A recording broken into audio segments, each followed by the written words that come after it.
Imagina se tudo o que você chama de doença não fosse um erro, mas um projeto. E se o Criador deste mundo não fosse o Deus Supremo, mas um artesão menor, chamado de demiurgo? Os textos gnósticos antigos diziam algo perturbador. O demiurgo criou a matéria, e a matéria é falha. Agora pensa comigo, por que o corpo humano quebra? Por que o DNA carrega erros de fábrica? Por que o sofrimento já nasce junto com a vida? Coincidência? Ou arquitetura? Os gnósticos associavam esse criador a Yaldabaoth, um deus cego, orgulhoso, que declara: eu sou Deus, e não há outro além de mim. Mas fica a pergunta que atravessa séculos: isso é Javé, ou alguém que se passou por ele? Se esse ser moldou o corpo, quem moldou a alma? E se doenças orgânicas, genéticas, degenerativas não fossem castigos, mas limitações programadas? Por que o corpo envelhece, mas a consciência questiona o infinito? Por que a mente sonha com o eterno, enquanto a carne apodrece?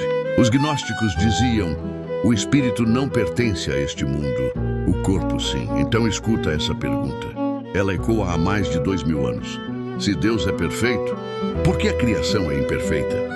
Se Javé é o Altíssimo, por que precisa de leis, punições e sacrifícios? E se o verdadeiro Deus não cria pela força, mas pelo despertar?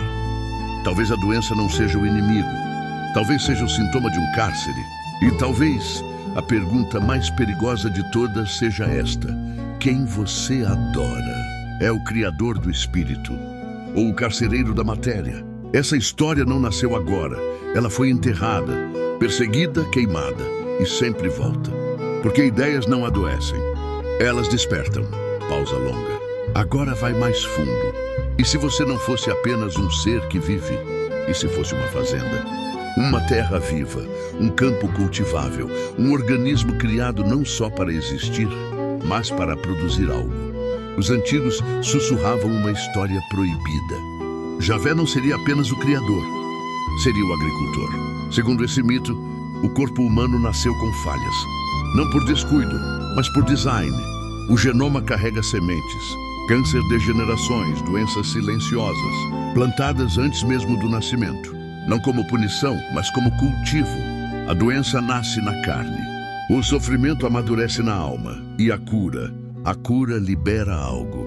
Os gnósticos diziam que nada no universo é desperdiçado. Nem a dor, nem a superação.